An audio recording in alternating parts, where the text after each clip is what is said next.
The alien princess's heart stopped beating at exactly 3:17 Galactic Standard Time, and in that frozen second, the fate of two empires hung by a single impossible thread. Her name was Lyra El, heir to the Varathian throne, and she was dying on a cold metal table inside a human medical bay, not on her glittering homeworld of Vorith Prime, not in the royal healing chambers surrounded by the greatest minds of her people. No, she was dying on a battered outpost station at the edge of neutral space, far from everything she had ever known, while a human doctor, someone her species had been taught to regard as primitive, fought to bring her back. The monitors screamed. Flat line. Red lights flooded the room. Nurses froze in terror. And Dr. Elias Kane refused to let her go. He slammed his fists against her chest, once, twice, counting under his breath. His hands were stained with her silver blood. "Come on," he growled through clenched teeth. "Fight, damn it. Fight." No one had ever seen a Varathian heart restarted. Their physiology was too different, too advanced, too alien. Every human textbook said it was impossible. But Elias Kane had never believed in impossible. And that was only the beginning. 3 days earlier, the station known as Gateway 9 drifted in the silent dark between stars, a neutral hub where humans and Varathians traded, argued, and occasionally tried to kill each other. It was supposed to be safe, supposed to be neutral, but neutrality is a fragile thing when empires are involved. Elias Kane had been stationed there for 6 years. 38 years old, broad-shouldered, with tired gray eyes and hands that shook only when no one was looking. He had come to Gateway 9 after the war, the brief, brutal border clash that had cost him his wife and left him with nothing but a medical license and a promise to never let politics decide who lived or died. He ran the human clinic on Deck 7. Long hours, short supplies, patients who ranged from drunk miners with broken bones to smugglers hiding plasma burns. He fixed them all. No questions.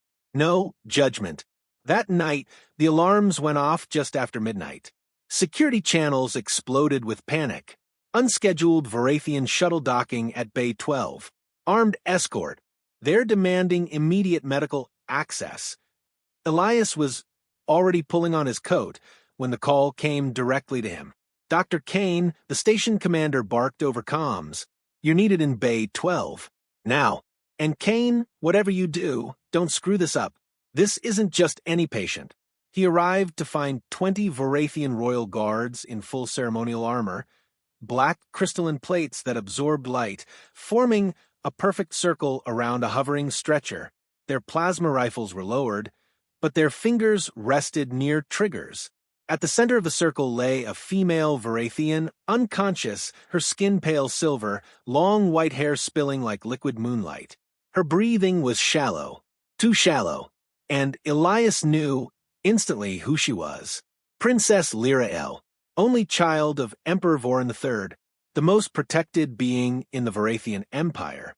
The guard captain stepped forward, his voice a low electronic rumble through his helmet. "Human doctor, you will save her, or you will die with her." Elias didn't flinch. He'd heard threats before. "Move," he said simply, pushing past the wall of armor. He knelt beside the stretcher. Her pulse was faint, erratic. Her skin was colder than it should be. He scanned her quickly with a portable med unit. The readings made no sense until they did. Poison. A rare neurotoxin. Varathian in origin. Designed specifically for royal bloodlines. Someone had tried to assassinate the princess, and they had nearly succeeded. He looked up at the guard captain. "She needs surgery. Now. Your med pods won't work. This toxin blocks your nanites. I have a detox protocol that might." The captain's helmet tilted. "Might. It's her only chance." Silence stretched. The guard shifted. Then the captain nodded once. "Take her. But we come with you." They carried her through the corridors like a funeral procession. Humans stared from doorways. Whispers followed them. No one had ever seen a Varathian royal this close. No one had ever imagined one would trust a human with her life. In the operating theater, Elias cleared the room of everyone except 2 Varathian medics, and one human nurse he trusted with his life, Maria, a woman who had served with him during the war. The guards stood outside, rifles ready. He began the procedure. Hours bled away. The toxin had woven itself into her neural pathways. Removing it without killing her required precision no Varathian machine could match. Human hands, shaking, imperfect, stubborn human hands, worked delicately inside alien flesh. At one point, her heart faltered. He injected a stabilizer. Waited. It steadied. Maria whispered, "You're insane, Elias. If she dies, she won't." But inside, doubt gnawed at him. Why was she here? Why Gateway 9? Why not a Varathian hospital? Something was wrong. Deeply wrong. And then, in the final hour of surgery, Lyrael woke up. Her eyes, molten gold with vertical pupils, opened slowly. She stared at the human leaning over her, his face inches away, sweat dripping from his brow. She tried to speak. Only a rasp escaped. Elias met her gaze. "Don't move. You're safe." Safe. A strange word to say to a Varathian princess while cutting poison from her brain. But her eyes never left his. And, in that moment, something shifted.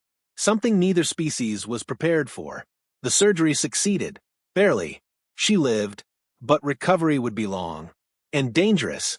The Varathian guards sealed off an entire wing of the medical deck. No one in or out without their approval. The station went on edge. Rumors spread like fire. Some said the humans had poisoned her. Others said the Varathians were preparing for war. Elias checked on her every few hours. The first time she was fully conscious, she was sitting up in bed, surrounded by guards, her hair braided with silver threads of royalty. She watched him enter. "You are the human who saved me," she said. Her voice was soft, melodic, but carried steel beneath it. I am told I was dead for 7 seconds. 8, actually." A faint curve touched her lips. Almost a smile. "My father will wish to reward you." "I don't want a reward." "What do you want, human?" He paused. "To know why someone tried to kill you on my station." Her expression darkened. "That is not your concern." "It is if they try again." She studied him for a long moment. "You are bold." "I'm a doctor. Bold comes with a job." She looked away. "You should leave, Dr. Kane. This matter is complicated." But he didn't leave, and over the next days he kept coming back. Not just for medical reasons. There was something about her. Lyrael was not what he expected. Varathians were supposed to be cold, logical, emotionally restrained, superior. But Lyrael felt everything deeply. She hid it well, but he saw it in the way her fingers tightened on the sheets when she spoke of her father, in the flicker of pain when she thought no one watched, in the quiet moments when she stared out the viewport at the stars and looked lost. One night, he found her trying to stand. She collapsed. He caught her. For a moment they were close, too close. Her skin was cool, like marble warmed by starlight. Her breath brushed his cheek. "You should not be here alone," he said quietly. "I am never alone," she whispered. "That is the problem." He helped her back to bed. "Why were you on that shuttle?" he asked. "Why come here?" She was silent for so long he thought she wouldn't answer. "Then I was running." "From what?" "From duty. From marriage I do not want. From a war my father is planning." He froze. "War?" She met his eyes. "The poison was not meant to kill me. It was meant to force my father's hand, to make him strike first.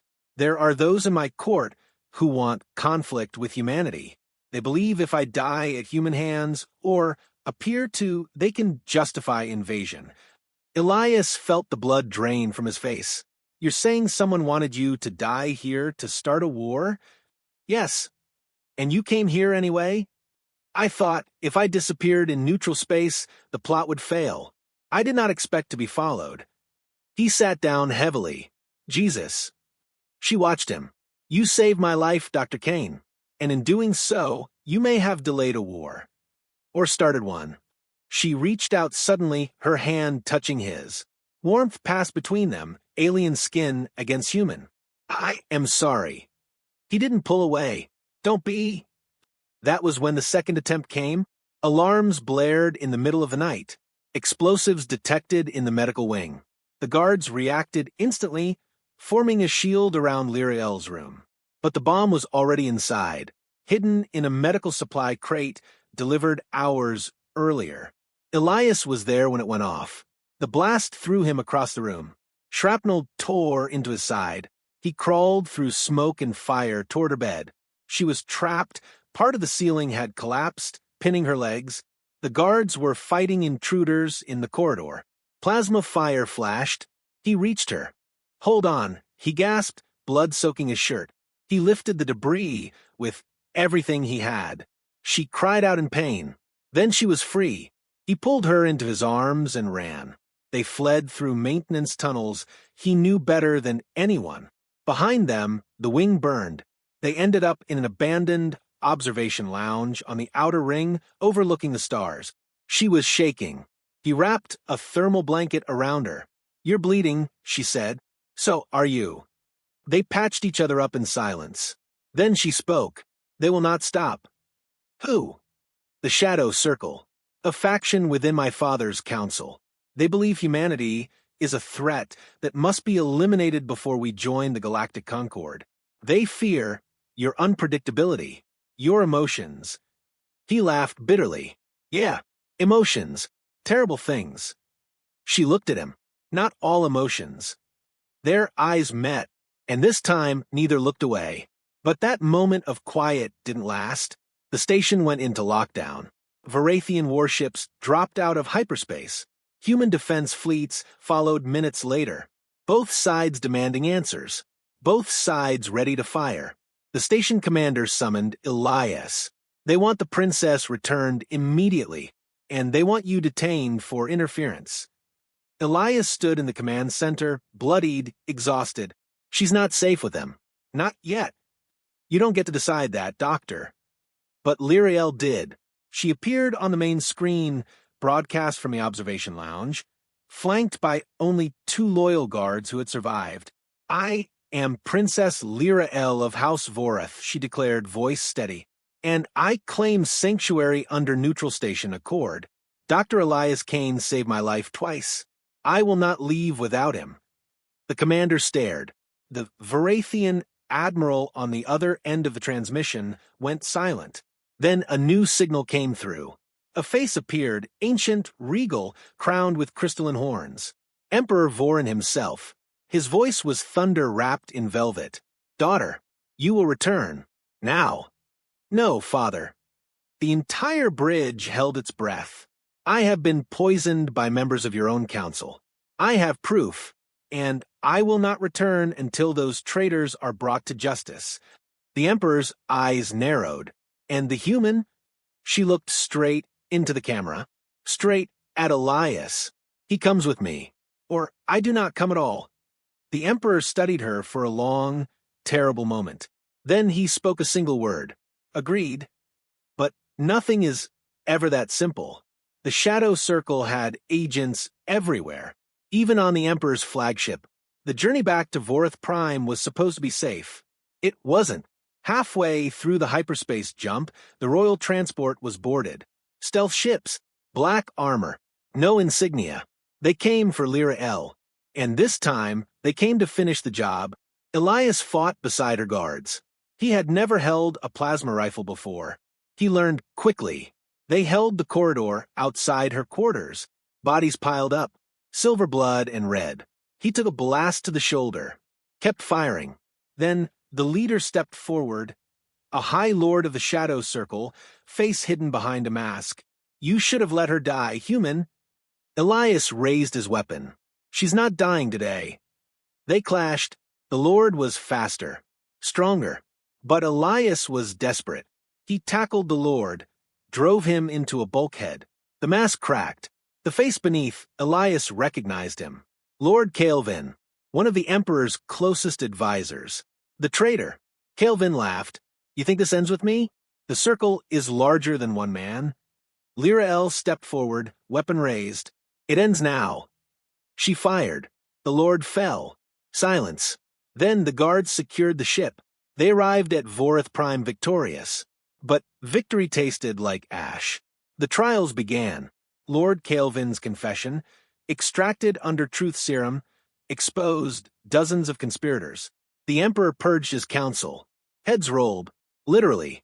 And through it all, Elias stood at Lyriel's side. Not as a prisoner, as her protector. Her choice. The final audience came in the grand crystal throne room. A chamber the size of a cathedral. Walls alive with shifting light, floor made of living starstone. The Emperor sat upon his throne, ancient and immense. Lyriel knelt before him. Elias stood behind her. The Emperor's voice filled the hall. You have brought dishonor and honor both, my daughter. You fled, you defied, and yet you returned stronger. With truth. He turned his gaze to Elias. Human. Elias stepped forward. You saved my only child. Twice. You fought my enemies. You stood where my own guards fell. Elias said nothing. The Emperor rose. Name your reward. Elias looked at Lyriel. She looked back, eyes shining. I don't want a reward, he said, quietly. I want to go home. A murmur rippled through the court. The Emperor's brow arched. And if my daughter wishes you to stay? Elias turned to her. Lyriel stepped forward. I do. The hall went still. She faced her father. I choose him, father. Not as a prize. Not as a symbol. As my consort. If he will have me. Elias's heart stopped, then started again, harder than ever. The Emperor studied them both. For a long, endless moment. Then he spoke. Humanity and Voreth have stood apart for centuries. Suspicious. Afraid. But today, one human risked everything for my daughter. And my daughter chose love over duty. He stepped down from the throne, placed a hand on Elias's shoulder, and on Lyriel's. Then let this be the beginning of something new. He turned to the court. I declare, Dr. Elias Kane of Earth approved. Consort to the air. Bridge between our worlds. Cheers erupted, but Elias heard none of it. He only saw her.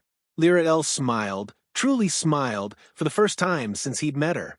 Later, on the royal balcony, under twin moons and a sky full of stars, they stood together. She took his hand. Are you afraid? She asked. Terrified. Good. So am I. He laughed. Then he kissed her. And in that kiss was everything. Fear, hope, defiance, love. Two worlds, once on the brink of war, now bound by something stronger, by something neither logic nor empire could control, by the beating of two very different hearts that had somehow learned to beat as one. And somewhere, far across the void, Gateway 9 drifted on in silence.